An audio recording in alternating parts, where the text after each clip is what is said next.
All right.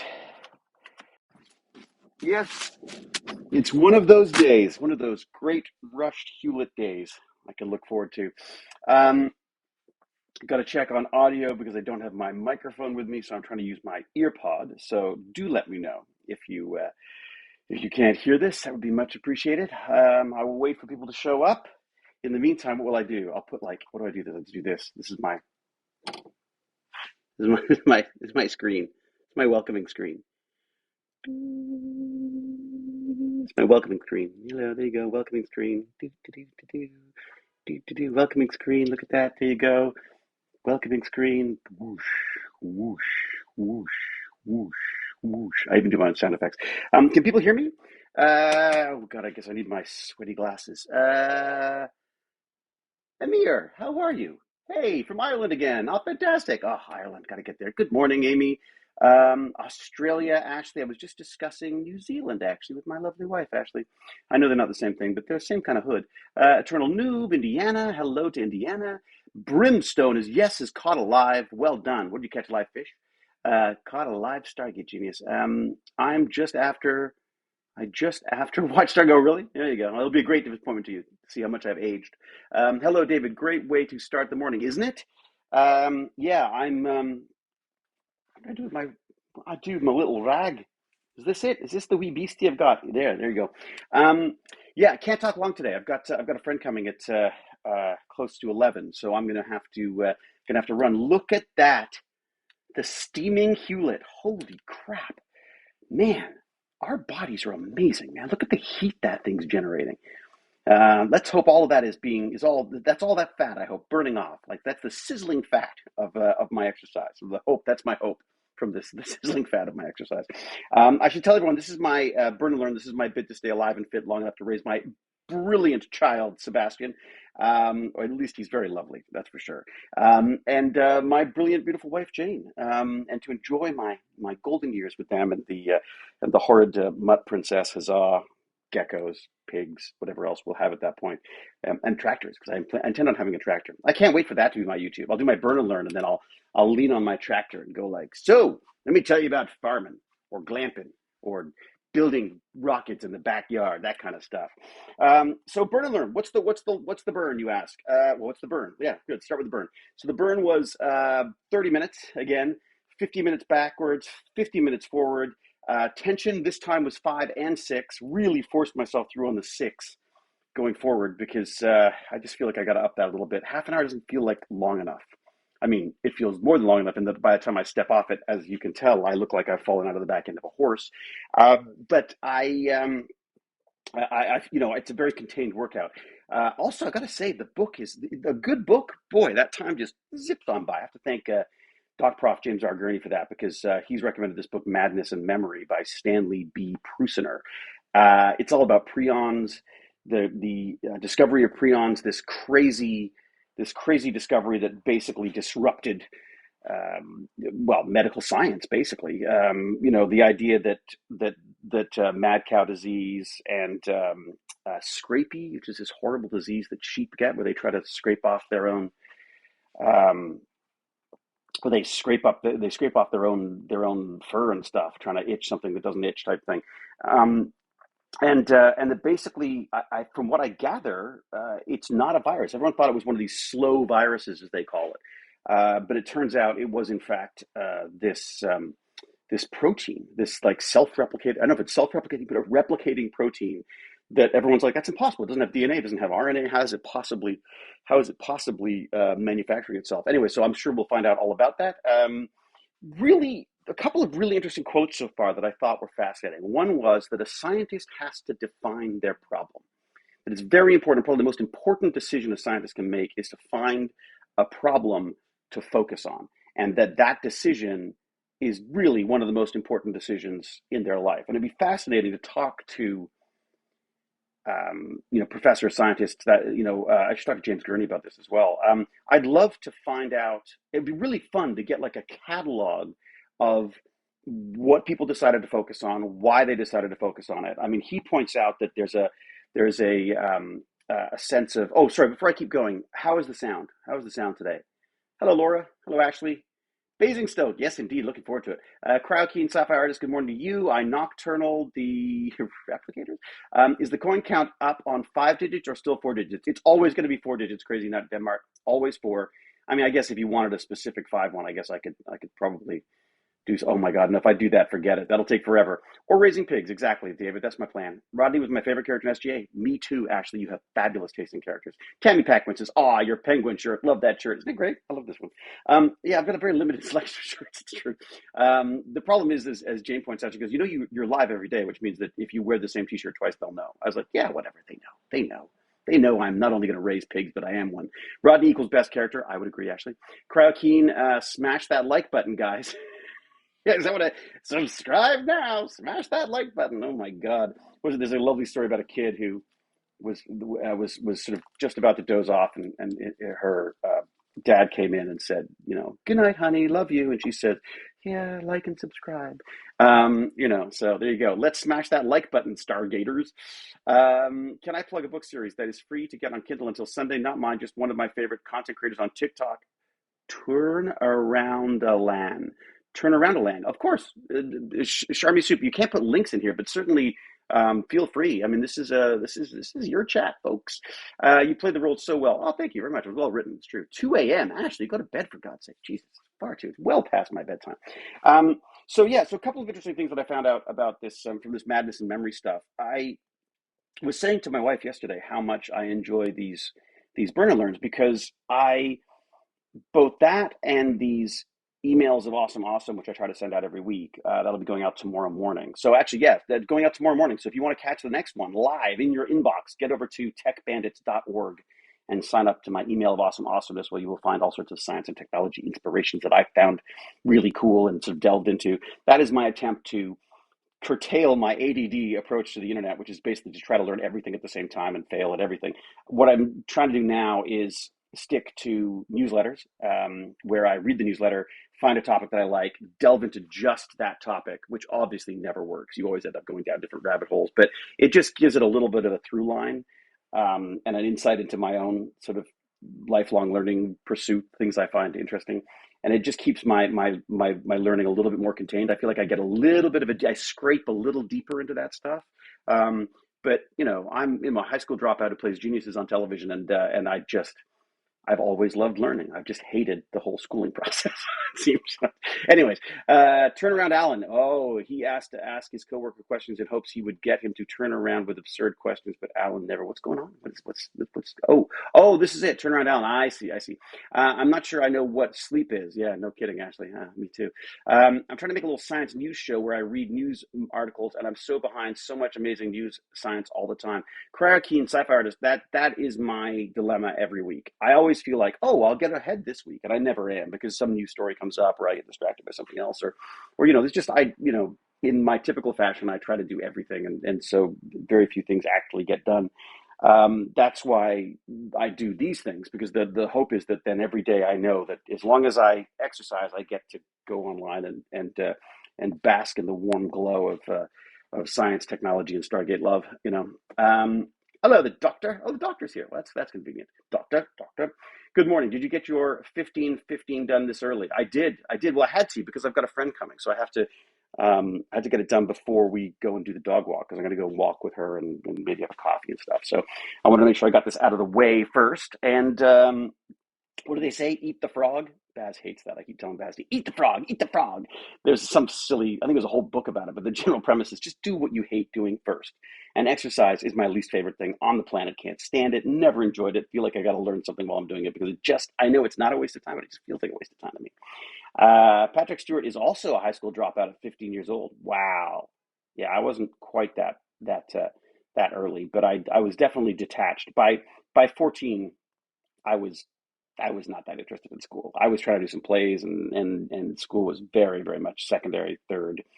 Well, as soon as I discovered that, you don't actually go to jail for not doing homework, and and the things I was doing outside of school was just so much more interesting, like making films and doing plays and fixing television sets and electrocuting myself with electronics and weird little explosives and things.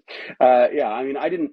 I never made the connection that the stuff I was doing in my free time was basically it was learning. It was learning. I was learning how to do all sorts of stuff. God, these glasses. These are my non-fog glasses, by the way. Just so you know, these are the just a perfect example of my non-fogging glasses. My fogging glasses.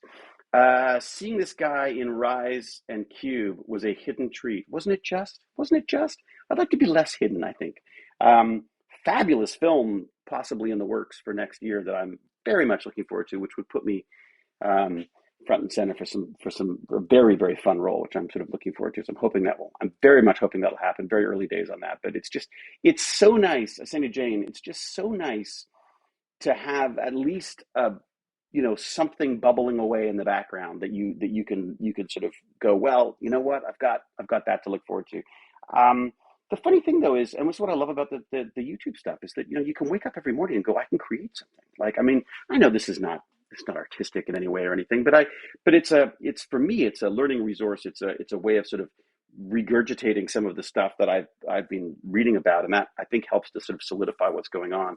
Um, right now he's walking us through the process of the creation of proteins, so we can understand, that. And as James R. Gurney said, it's he's very good at sort of dumbing it down to my level of stuff. I'm sure it will get more complex, I guess, but I'm lucky because I did this course on biology with did it is the wrong word. I listened to a series of lectures about the biology of life, which was amazing. I actually listened to it twice.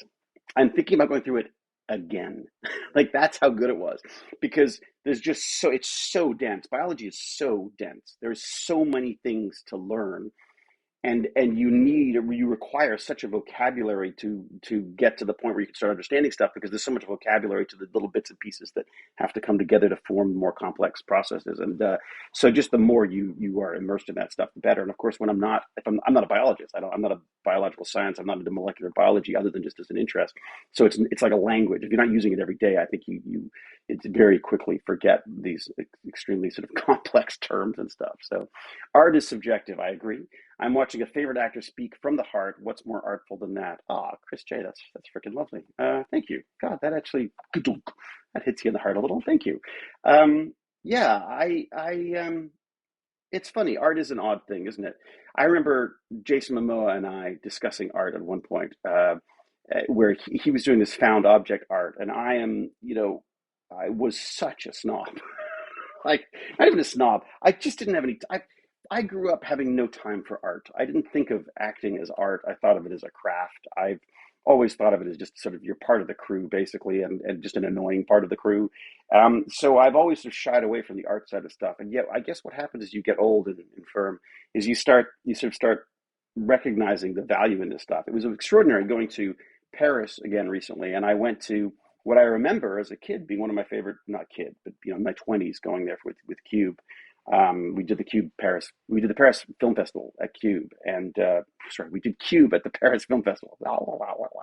And one of the places we went to was the Rodin Museum, and the Rodin Museum then was basically just a house. I mean, it was just you just wandered into the house and looked around, and I remember just being absolutely blown away by this stuff. Like, absolutely, just for a guy who's not an artistic bone in his body, as far as I'm concerned. I was kind of just, it was like a sexy museum. Like, it was just like, these figures and this muscles and tension and breasts and kisses and, it's just, anyway, so 21, I was like, wow. So I was very, very eager to bring Jane to see it, because it was one of the few places that Jane hadn't been to. So we went to the Rodin Museum, and sure enough, even, 30 something years later, it's just, I mean, it's a different feeling to it, perhaps. But it's just there's an awe to it. And I think that, as you say, it is a science. I mean, art is a science and science is an art. I mean, I think I don't know why we've made those distinctions. I think it's one of the downfalls of education, is this pillars of learning. And I think what we're discovering now, especially with things like data analysis and AI and that kind of stuff, is that it's very valuable to have a general knowledge of things. And because the specialization can be used by collaborating with people, or even having these systems help you out with it. But that this general understanding of I don't think just technology, or I think it's art as well. I mean, I think if we have an understanding of all of this stuff, there are gains to be made, extraordinary gains to be made. And I think probably, from a business standpoint as well, I think it makes a lot more sense. I mean, there were some stats. I'm going to make up numbers here because I don't know what they are, but they were, it was something like, just under 50% of diverse companies do better because they've got more. They've got different perspectives, and so they have lots of different ideas, and they're much better at problem solving and that kind of stuff. Again, these are numbers I'm just making up, but I remember there was a remarkable connection between the diversity of the company and their ability to solve problems and reap the financial rewards of that. Um, so I feel like the more you know, the better. I mean, I didn't realize I was a lifelong learner. I didn't realize I was a science nerd for a long, long time, because I'd been pigeonholed as an actor, and that meant I was an artist, and that meant I didn't have to worry about math and sciences and the things I used to love. Like I just sucked at them. I mean, I really, really sucked at them. I think part of it was lazy. Part of it is well, I mean, looking back, probably a lot of it was ADD. I was diagnosed with that fairly recently, like in the last 10 years, and no surprise to any of my friends. It was only a surprise to me, apparently. But I'm sure that had some kind of bearing on it. I mean, we don't, I don't even know what it means to be neurotypical, but I don't think that there is neurotypical. I think there are some people who are better, their brains are better wired for the educational process the way it is right now. And there are other people who just can't abide. I couldn't stand it. I think the term would be loathed it. I couldn't stand it. I don't understand why. And it really frustrates me to this day. It's why I started Tech Bandits, was that I'm like, how can this stuff not be interesting? How can it still not be interesting? Given this world of amazing sort of interactive uh, diagrams and fly through bodies and James Webb Space Telescope information. How can science and maths and physics and art and literature not be interesting? How could these school systems, bring in these incredibly curious, excited little children and who just want to know everything? We're like, wow, what's that? What's that? I mean, you know what they're like. They come in, it's like they can't stop. And within like 4 grades, they're like, school's boring. And you're like, ah! So I did that a lot. And then I started doing Tech Bandits. And, the latest of which is this escape room stuff, which I brought in a bunch of mail-in escape rooms the other day to a community center that's local to us. Fabulous place run by this amazing guy. God, Hussein is just the man. He credits the community center with saving his life. He said he would have, been in jail or dead, and it turned him around. And he is absolutely dedicated to making these kids' lives better. He's been extraordinary with Sebastian helping him, pressuring him to do the necessary things to get the job he had last summer, and he's got a better one now, and he's talking to him about doing some of the science stuff with the library and things. It's just amazing what people can do. And again, that's not an education. That's a passion and an interest. And I think what's great about the world now and the technology that's available to people is that once you've got that spark, they will go down those rabbit holes and learn stuff. It's amazing. Pat McKenna, yeah. Yeah, Pat McKenna is. I love Pat McKenna. Pat McKenna is like an old friend of mine. We did traders together. I had no idea he had ADHD. And he has a wonderful. There's a PBS, I think, PBS or TVO, or maybe it's a CBC. I don't know. It's one of these Canadian things. It's actually on YouTube. I think you can watch it. He's got a whole thing on ADHD. I think he refers to it as ADD. I don't know what it's one of those weird things where I'm interested in everything, but not my own medical conditions. I don't know why that is. I don't know why. There's nothing more boring than looking up things that may be wrong with me. Though I'm a complete hypochondriac, so I just assume I've got them all. You should read C.P. Snow's Two Cultures. It's about science and humanities. Oh, great. All right, Jim the Evo. Jim the Evo, I'm reading your last book, damn it. I'm not as fast as you. It takes me longer. It takes me more exercise. By the way, Jim the Evo is the fabulous man who is responsible for Madness and Memory, the book that I'm reading right now. The one he recommended that, and is just a wonderful human being. I got to say, amazing guy. I've learned a ton of stuff from him, continually learning from him.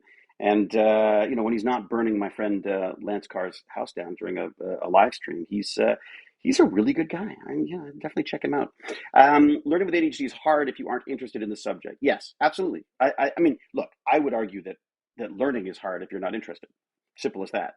I think part of it is, I think part of our jobs as adults or as people who want to inspire the next generation of brilliant minds is to make this stuff interesting. How do you find it interesting? I mean, how do you find the science in Fortnite or the science of horror is something that I'm looking into now because they're so obsessed with horror films and horror games.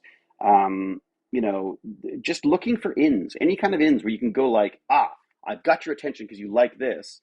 How do I somehow transition it into something that you could actually learn something or get interested in? Look, to be honest, it rarely works. I mean, kids are tough. They're tough to crack. If someone's not interested, they're not interested. And it's one of the things I discovered with Tech Bandits was to stop trying to say, "Hey guys, come on, stop! I can hear you I can hear you playing your video game while I'm talking." I gave up, and I think it was the best thing to do because I just plow on with stuff, and if they're interested, they would tune in and tune out as they want to. I've not done live streams for ages. I feel bad because I missed my Tech Bandits online, but it's just been I'm in sort of transition right now because I've got a my I've moved my fan cave out here to the ice cave, and I just haven't. It's just not set up for it. It's tough with the sound and the sound and the weather and the internet connection is not great. I really need to. I said to my wife, I said next year I got to put some money aside and do like a reno of the garage and turn it into the coolest space ever. In the meantime, I think what I might do is build a box, throw some sound blankets over it, throw a heater in it, and just wire that little space up and hope that will do. Maybe you may see this steaming form in a little box. I'll be like a little, just like a little. I'm like one of those. I'll be like a steamed meat. Like, oh God, that sounds horrible. All right, it's 10:22. I got to start getting ready to go. Good night, David. Have a great rest of your live show and have a good day. Ashley, very good timing. I should probably be wrapping up anyways because, as I say, I've got to go and do some walking and coffeeing and talking with my old friend who's got lots of exciting things to talk about, I'm sure. It's amazing when I'm out and have to show youngsters in their 20s how to properly use apps. Most young people are trapped by social networking and don't explore how all tech can enhance your life. It's true, I think, but there are benefits. I mean, this is the thing is while I've fought a lot of this stuff, my son will also come to me with really cool stuff that he's found on like Instagram and stuff. For some reason, I let him do Instagram, but not TikTok for some reason. I don't really know why. I should probably let him back on TikTok. He's a smart kid. He can probably figure it out.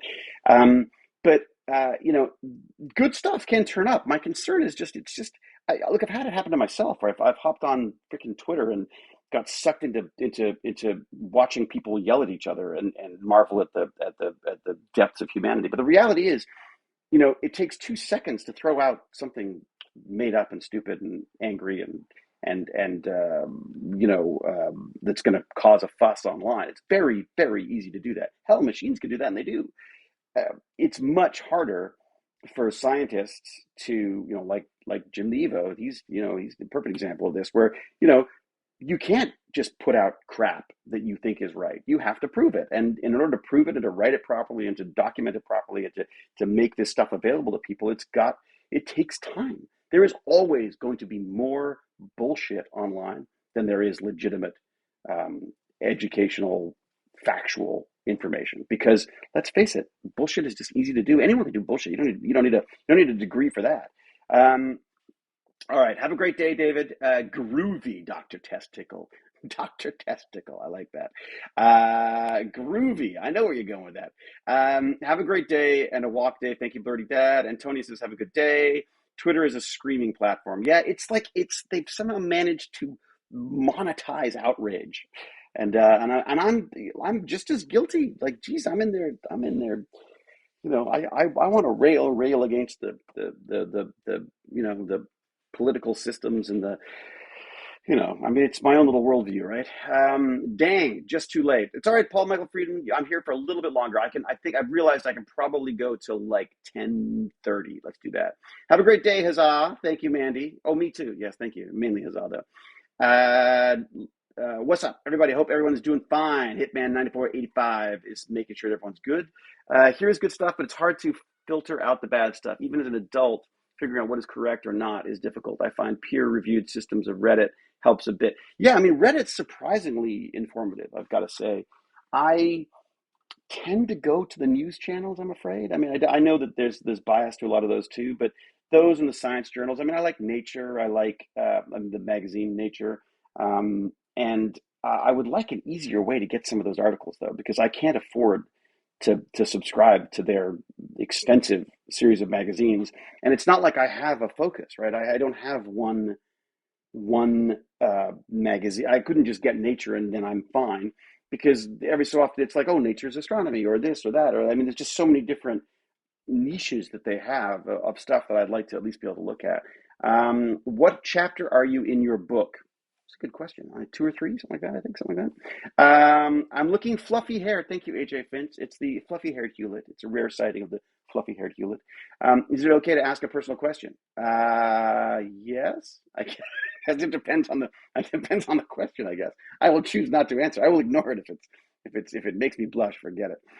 Can you read the magazines through the library? Some of them you can. Yeah, some of them you can. Old Nat Geos are the best. Yeah, the biggest issue I have there is, like the exercise. How do you how do you do this? How do you make this as simple as possible to do? Like, I want no excuses. I want there should be no excuse for me to not exercise in the day. So it's a walk from my backyard from my back door to the garage to the little ice box to work on my torture device. I do that. It just makes it just brain dead simple, and that's the approach. If I have to go hunting for magazines and flicking through magazines and all that kind of stuff, it just makes sense to do it online. It makes sense to use newsletters and stuff. I'm halfway through Alan Wake 1. Did you start Alan Wake 2? Yes, I did. I got motion sickness. There you go. If you are sick, you can skip exercise. Thanks, pretty kitty. So I need to get sick. Good point. Yes, that is a tough one for me. I've got to say, I'm not good at that. I beat the crap out of myself when I can't do it because of illness. And also, again, maybe it's an ADD thing, because it's like either I'm exercising now or I'm not exercising. I'm already worried about what happens on their days where I don't have time to do this. Then it's going to fall apart. I'm going to stop again. Yeah, motion sickness. I have like a slight, I've got this, I'm so McKay. I have a slight vertigo, always, just a tiny, like a little, just faint in the background, a little tiny bit of vertigo. And which started probably around the pandemic, I guess, and maybe it's related to COVID. I don't know, but it may be an ear thing because I'm losing my hearing, so it's possible because I'm going deaf. Maybe maybe that's a part of it. And it's just one ear, by the way, so it's not catastrophic or anything. But I and then as soon as I sit down to a video game, first person shooters, which have always been troublesome for me, are now absolutely impossible. So Alan Wake 2, I'm hoping that my son will move the PS4, 5, or whatever the hell it is, back up to his room, and then I can just kick back and watch it on his screen, which is further away. So I think I could probably manage that. I also have these googly glasses that have fluid in the bottom and the sides that always give you a horizon, which can really help with the motion sickness. But I tried them the other day and no luck. I was like, very quickly. So thank you for spending time with us, David. Oh God, you're welcome, Amy. Thank you for, I don't know why you're here, frankly. I think it's amazing, and bless you all for it. Have a great day, fellow geeks. See you next one. Huzzah. When is the next one? Oh God, it's tomorrow, isn't it? I don't get my day off until Saturday and Sunday. Technically, I have Saturday and Sunday off, but there's a part of me that really wants to exercise on Sunday as well. I'm just saying. Happy early Thanksgiving. Thank for never letting the Hollywood folly interfere with you talking to us normies. Well, I'll tell you, if I'd happily let Hollywood drag me away. Like, I'm not making, I very much enjoy this, but yeah, it's I don't think Hollywood's trying to drag me anywhere right now. Oh yeah, about gaming. I just ordered the new Mario game. Mario Wonder looks artsy. We played. Baz really enjoys Mario Smash Brothers. I guess that's what they've been doing with his friends. That's on the Switch, I guess. Do you get motion sickness when you watch someone else play as well, or only when you play yourself? Both, Cal. Absolutely both. Hey, Cal! Everybody, Cal's the reason you're here, by the way. The reason you are here is because Cal sorted out our Discord, and there's an automatic. She worked magic. She worked her magical arts, and now Discord will let you know when I go live. In fact, I'm going to do a little pitch again right here. Techbandits.org. That is where you will find all my stuff, including the email of awesomeness. Please sign up for that. I really would really, really, really appreciate that. I'm trying to get a good chunk of numbers, because what would be lovely is if I could get enough numbers and interest from businesses and companies or whatever, I could maybe put a little blurb at the bottom, and it could start paying for itself, which would be amazing. It's just as you probably know, the strike has been going on for a while. There's not a lot of work. Although the auditions have already started, and I've already started turning them down. My wife was like, "You haven't worked. Like, what are you doing?" I was like, "I can't do it. It's just not right. It's not the right part." And anyways, so I literally turned down my first audition yesterday. I've got this thing that I promised myself.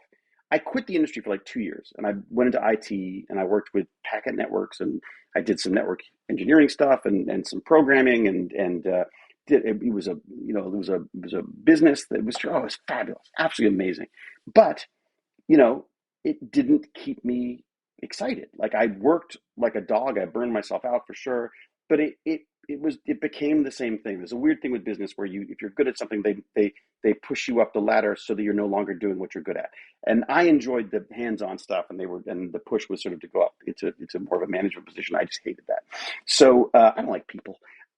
So when I went back to acting, I mean, I quit acting because I've always had this absolute hatred for the industry. Like, it drives me nuts. It seems random and inefficient, and it seems to glorify all the wrong people for all the wrong things. And anyways, so just a general distrust and dislike of the entertainment industry. So I promised myself when I went back then that I would work on the things I want to work on. That I don't want to be stuck in an acting job and not care. I mean, I've done stuff that may not be quality entertainment, but at least I feel like I've done everything I can do from my little acting world to make it as enjoyable as possible for people to watch. I feel like I've done my job as best as possible. And in doing so, I've enjoyed it. If I don't think I can enjoy the job, and I don't mean just enjoy it. I mean, if I don't think I can do a good job at it, I don't want to do it anymore. And I've got to this point in my life where I feel like I'd rather struggle and sell coins and T-shirts or whatever to make ends meet, if it means not doing acting work I'm not gonna be able to enjoy and make enjoyable, if that makes sense. So roles come up, and I if I find them frustrating, or I just don't do it. Like this. So this role came up. This is a role I played a million times, like a million freaking times. It's on every TV show. I'm not gonna tell you which one it was, but the premise is always like, I'm not telling you nothing, and then, oh, okay, fine, I'll tell you everything, and that's two scenes. And I feel like, you know what, I like, what am I? There's nothing new to do with that. Yes, it can be done in an interesting way, and certainly roles have come up that are exactly that, but that have something to them.